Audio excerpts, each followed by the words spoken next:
ngiyafuna lowo mlilo wabangcwele basendulo wabaqondisi ezulwini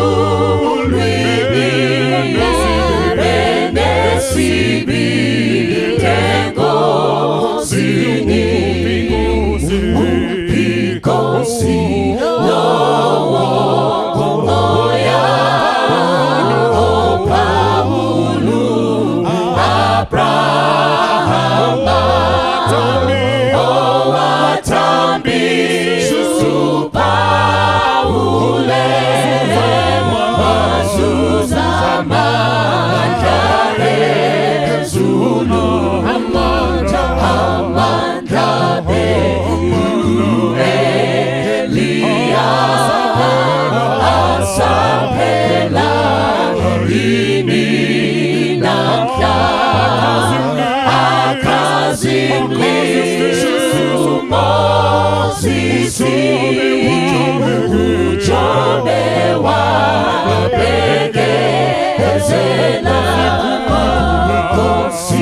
Nkosi yaendula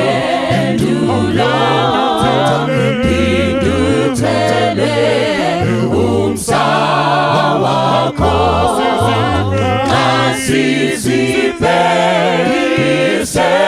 kuwe thelu moya wakho ongcwele Nkosi yaendula Pinduthele umsa wakho asizibhekise kuwe thelu moya wakho ongcwele thelu moya wakho ongcwele thelu moya wakho ongcwele thelu moya wakho ongcwele. Mangwana nakanaka tinokwasai mose muzita raJesu. Toda kutenda Mwari nemukana waatipa zvakare kuti tidzidze zvimwe zveukuru hwaKristu. Mangwanani ano toda kuti tidzidze kubva kubhuku raMatthew chapter 25 verse number 1. Mateo chapter 25 verse number 1. Jesu achirarama pano panyika aidzidzisa vanhu ainzi maparables. Kanga achidzidzisa vanhu ainzi maparables. Vanodzidza vanoti a parable is an earthly story which contains a heavenly meaning. Asi Jesu pana Matthew chapter 25 akanga achitaura nevadzidzi vake nekuti vadzidzi vaJesu vakanga vamubvunza mubvunzo pana Matthew chapter 24 verse number 3 vachiti tiudzewo kuti kawiro kenyu kachava kapi nechiratidzo chekuuya kwenyu chichazova chipi. Saka Jesu ndokubva atanga kutaurira vanhu okudzidza navo ainzi literal signs of the second coming. Jesu akatanga kuvaudza zvaizoitika kana apedyo nekuuya. Anotanga kuvaudza pana Matthew chapter 24 kuti rudo rwevazhinji ruchatonhora. Anotanga kuvaudza pana Matthew chapter 24 kuti vazhinji vacharasha mwoyo nekutenda. Anotanga kuvaudza pana Mateo chapter 24 kuti vazhinji vanocharasha kutenda. Vazhinji kuchava nezvirwere zvisingarapiki. Jesu achitaura zvichaura nyika kana apedyo nekuuya. Saka paanoita cross over kuna Matthew chapter 25 anenge achitaurirana kaitikiro nemaevents achaitika kana Jesu apedyo nekuuya. Saka tichaverenga Matthew chapter 25 verse number 1. Zvino ushe hwekudenga hunofananidzwa navasikana vane 10 vakatora mwenje yavo kuti vanochingamidza chikomba. Bhaibheri kana richitaura nemhaka yevasikana rinenge richirifeya kuchurch nekuti Ephesians chapter 6 inoti imi vakadzi dai varume venyu chaivo saKristu zvakada kereke. Saka anomiririrwa nemukadzi mukati mebhaibheri ichurch. Saka bhaibheri rati zvino ushe hwekudenga hunofananidzwa nevasikana vane 10 vakatora mwenje yavo kuti vanochingamidza chikomba. Mukati mebhaibheri makaverenga bhuku ramapisarema 105 rinotaura kuburitsa pachena richiti thy word is a lamp unto my feet and a light unto my path. Saka anomirirwa nemwenje mukati mebhaibheri. Mwenje unomirira shoko raMwari. Saka verse number 1 inogona kuti ushe hwekudenga hunofananidzwa nechechi yakatora shoko raMwari kuti inochingamidza chikomba. Ari kunzi chikomba nevhesi makaverenga vakazarwa chapter 22 and chapter 21 inoti zvino ndakaona Jerusarema idzva rakagadzirwa semwenga anomiririra chikomba chinomirira Kristu kana chinomirira murume wechechi which is Christ. Saka parable ya chapter 25 haina kunyorerwa vanhu vasinganamati asi yakanyorerwa vanhu vanonamata because iri kutaura zvechechi yakamirira Jesu, yakamirira Jesu, yakabata mwenje kana kuti yakamirira Jesu yakabata shoko. Saka shoko denga unofananidzwa nevasikana vane gumi vakatora shoko kuti vanochingamidza chikomba. Verse number 2 inoti vashanu vavo vakanga vakangwara, vakanga vari mapenzi, vashanu vakanga vakachenjera. Patakadzidza kuchikoro takadzidziswa pachena kuti haugone kupa conclusion usina kupa body. Zvazvinoreva ndezvekuti haugone kuconcluda nyaya kana usina kutanga watiudza zvaitika. But vhesi riri kuita exactly the opposite. Riri kutanga ratiudza kuti vashanu vacho vakanga vari mapenzi. Risina kutiudza kuti why vakanga vari mapenzi. Nekuti why vashanu vakanga vasiva, why vashanu vakanga vari mapenzi rinoti nekuti izvo nokuti mapenzi akatora mwenje akasatora mafuta. Mukaverenga book mukati mebhaibheri mafuta anomiririra mweya mutsvene waMwari. Mafuta anomiririra mweya mutsvene waMwari. Mukaverenga Habakkuk chapter 6 inobudisa pachena kuti it is not by mighty or by power but by my spirit says the Lord. Obudisa pachena kuti mafuta mukati mebhaibheri anomirira mweya mutsvene waMwari. Verse number 4 asi vakachenjera vakatora mafuta mumudziyo mavo nemwenje yavo. Zvino chikomba chakati chinonoka vakakotsera vose vakarara. The difference between the 5 foolish virgins and the difference between the 5 wise virgins is everything they have except the oil. Pane vane mafuta paita vasina mafuta. Bhaibheri rati izvo mapenzi akatora mafuta, akatora mwenje asi haana kutora mafuta. Zvino chikomba chakati chinonoka vose vakakotsera vakarara. Mukaverenga nechirungu rinoti when the bridegroom delayed they all slumbered and slept. Mukaverenga account ya Exodus chapter 32 Moses akakwira mugomo. Moses akwira mugomo ndokubva aita 40 days arimo. Bhaibheri rinoti Aaron akaudzwa nevanhu kuti ngatiitire vamwe vaMwari vangatitungamirira nekuti Moses anonoka kudzika mugomo. Saka according to vana veIsraeri vaiti izvo Moses anonoka kutiitira anonoka kudzika mugomo. Saka tiitire vamwe vaMwari. Mukaverenga account ya 1 Samuel chapter 13 pane murume aripo anonzi Sauro. Bhaibheri rinoti Sauro akanga ashedza muprofita waMwari ainzi Samuel kuti auya kuzopirisa chipiriso chaMwari hondo isati yatanga. Bhaibheri rinoti Sauro akaita sekunge Samuel anonoka kana kuti Samuel paakanonoka Sauro akaenda akanopirisa ega pachipiriso. Bhaibheri rinoti akati achingopedza ndokubva Samuel asvika akamutuka akati ko chii chawaita? Waita sebenzi. Mumwe muimbi achimba anoti tenzi kozuva rini matononoka tenzi vamwe vadzokera. Kuputsa pachena kuti when Christ seemed to delay people compromise. Maizere chichaMwari kuti Jesu paanoita sekunge hakunonoka vanhu vazhinji vanodzokera kumashure. Vanhu vazhinji vanoti nekuti takaudzwa kare tichizvarwa 89 years ago kuti Jesu achauya, now it's 89 years later Jesu aita sekunge hakunonoka and yet they compromise. Vanhu vazhinji vanoti takaudzwa kare, vakapadzwa kare kuti Jesu anouya, and when Christ seems to delay people compromise. It is in patience and in tarrying time that God sees his very own. Saka Bhaibheri rinoti paripo vakati vachinonoka vese vakakotsera vakarara. Asi problem yakanga isiri pakurara kwavo, asi problem yakanga iri pacondition yevanhu vakarara.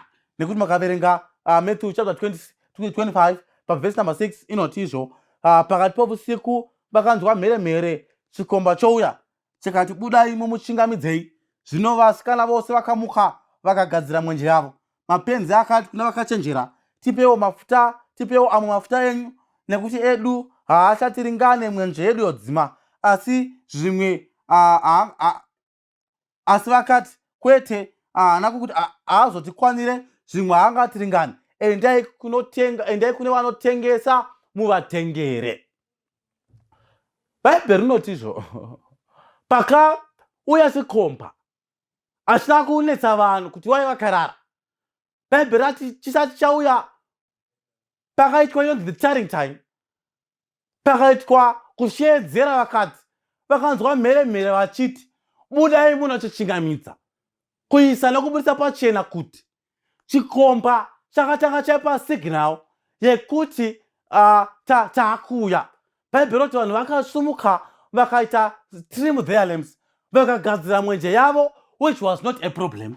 But Bhaibheri rinoti izvo, vamwe vacho ndopavakaona kuti mwenje yavo yodzima, ndopavakumbira mafuta, vakati tipewo mafuta, edu haachatiringana, edu mafuta haachatikwaniri. Bhaibheri rinoti vakachenjera, ndobva vanyima vasina kuchenjera mafuta, vakati hatigone kukupai nemhaka yokuti maybe edu haazotiringana. Kuisa pachena iwa ichechi yaMwari.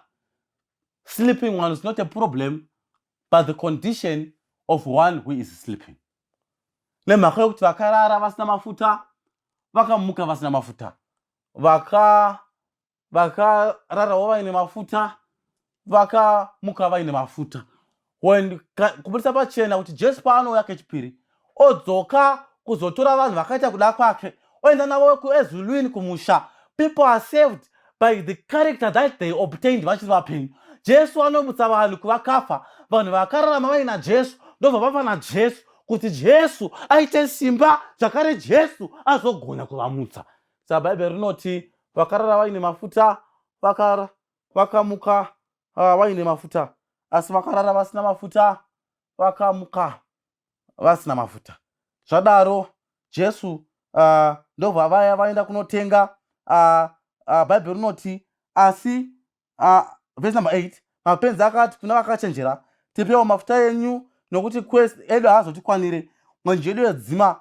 Asi vakachenjera vakawanyima, vakati endai kune vanotenga muvatengere. Vakati vachienda kunotenga, chikomba ndokubva chasvika chikavhara suo, chakapinda nevakanga vakazvigadzira mumutambo wokuwana. Regai ndikuudzei vanhu vaMwari, Jesu kana achiuya kuzotitora kuenda kumusha, we are not saved by our past faith, but we are saved by our current faith. Kana Jesu achazotitora, hatiponeswi nezvatikamboita kare, but tinoponeswa nezvatiri kuita nhasi. Kana Jesu achazotitora kuenda kumusha, we are not saved by what we have done in the past, but we are saved by what we are doing now. We are saved by our current faith. We are not saved by our past faith. Bhaibheri rinobudisa pachena kuti varipo chakapinda nevakanga vakazvigadzira musuo okavharwa. Probation was set. Vaya vakauya vakauya vachinoka, vakati tipeiwo mukana, toda kupinda. Chikomba chikati handina kumbobvira ndakakuzivai. Regai ndikuudzei masikati ano, Jesu apedyo nekuuya. The 10 virgins did not represent the two classes of people that are in the church. The 10 virgins represent the two classes of people that are in the church. The 5 ones vanomirira vanhu vanotenda muna Jesu, asi vasina zvavanoratidza nazvo kuti vanotenda muna Jesu. Their character is not fit here on earth. It's also not fit there in heaven. The others varipo vanotenda vaJesu asi vasingagone kumuraramira. And the others vanhu vanotenda vane simba raKristu kuburikidza nemweya mutsvene, vanhu vanorarama, vanhu vanostadha nevanhu vanoraramira Kristu panguva yavainayo kuti vagone kuponeswa. Bhaibheri robudisa pachena kuti zvadaro Jesu ari kuda kuzosiyanisa, ari kuda kuzotora vakaita kuda kwake kuti vaende kumusha. Masikati ano regai ndida kunamata nesu panguva dzino dzamangwanani. Nanoti Mwari wokudenga zvinogona kudaro ndichiita fall under one of the 5 foolish virgins, but masiku mangwanani ano tibatsirewo Mwari kukuraramirai tigonewo kuita sevirgin rakangwara, that when God has done everything for me, pandava kunochingamidza chikomba at the right place and at the right time, Help me to have all the requirements that are needed by Christ for me to be saved. Ndibatsira Mwari kuita zvose zvinodiwa kuti ndigone kuponeseka. Tiri kwatiri kumabasa, tiri kwatiri kudzimba, tiri kwatiri ikoko. Tinamate panguva dzino ngatinamatei. Kuna Tenzi wokudenga, tinokutendai nemhaka resimba ramuinaro rinobvisa zvivi zvenyika. Patanamata mangwanani ano tatenderana nepfungwa yokuti pamwe pacho tinoita fall under the category of the five foolish virgins. Tipewo simba rekumira isu tigova vanhu venyu mugomira nesu nekuti isu tiri vanhu basa remaoko enyu. Pazvose zvatinoita mukati meupenyu tibatsirewo kurarama, kwete kurarama koga, asi mugotipawo simba rekumira semusambangwena tisingagovunitswi. Ivi namati wedu tanamata kuna Jesu wakafa pamuchinjikwa, Jesu une simba rekupindura munamato, Jesu unogona kuporesa vanorwara, Jesu unogona kutiitira zvose zvatoda muupenyu. Tanamata zvose tichitenda kuna Jesu uyu nezita raJesu. Amen. Ridzani turi neinzwi guru, Jesu unouyaje. Farai wafambi tendai imani, Jesu unouyaje.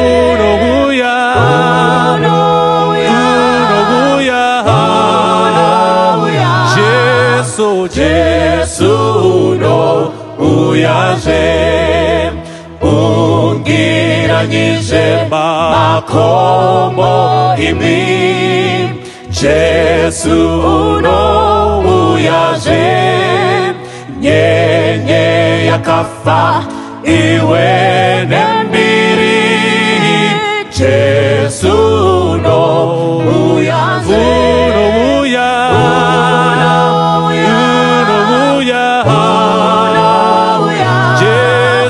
Jesu unouyaje. Nyanza taura nemanandayo, Jesu unouyaje. Apo pajecha kunyika dzese, Jesu unouyaje.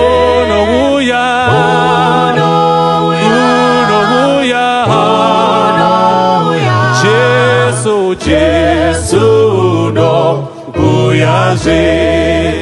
Pasi rinoti nekutendeka, Jesu unouyaje.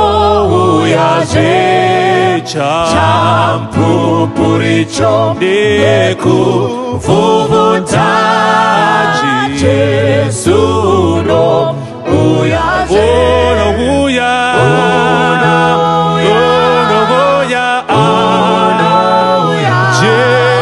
Jesu unouyaje. Ndudzi dzepasi dzinoshatirwa, Jesu unouyaje. Ngwaru wawanda vanhu vafamba, Jesu unouyaje. Jesu unouyaje.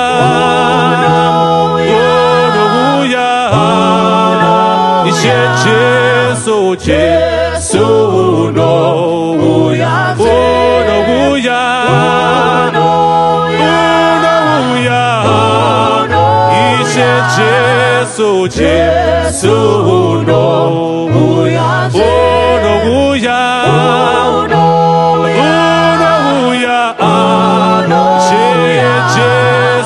Jesu unouyaje. Tenzi kosowarini musati masvika, moyo yedu yaneta nekungumirira, yowarini yonguwa inopenya kwazvo.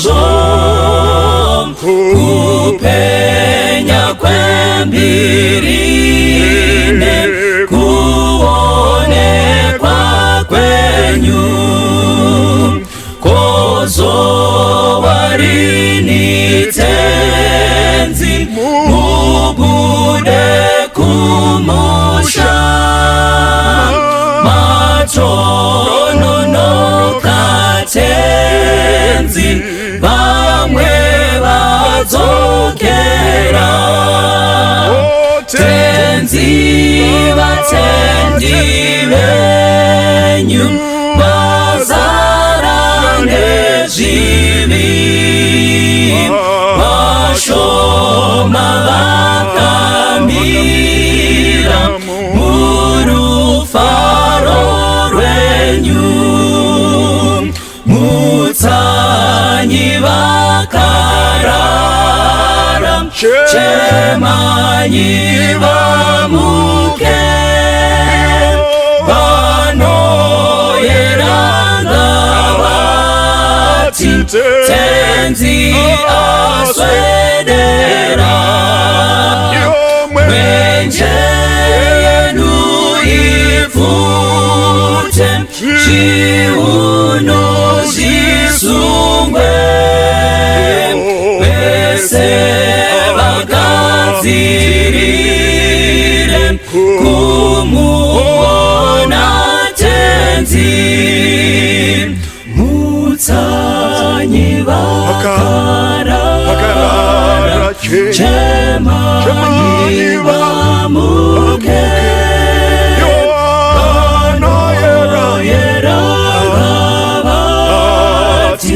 tenzi aswedera mwenje yenu ifute zviuno zvisungwe vese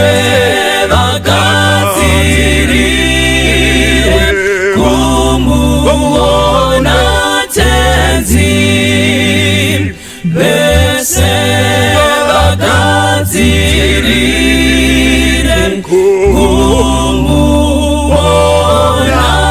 tenzi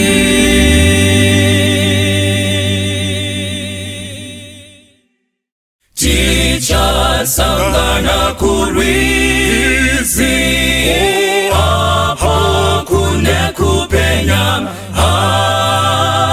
mvura yakanakisisa yabva kuna Jehova unde twasangana iyo parwizi rwakanaka kudenga twasangana nevanoyera pachigaro chaMwari iyo pagombe perwizi rwakabvira kuchena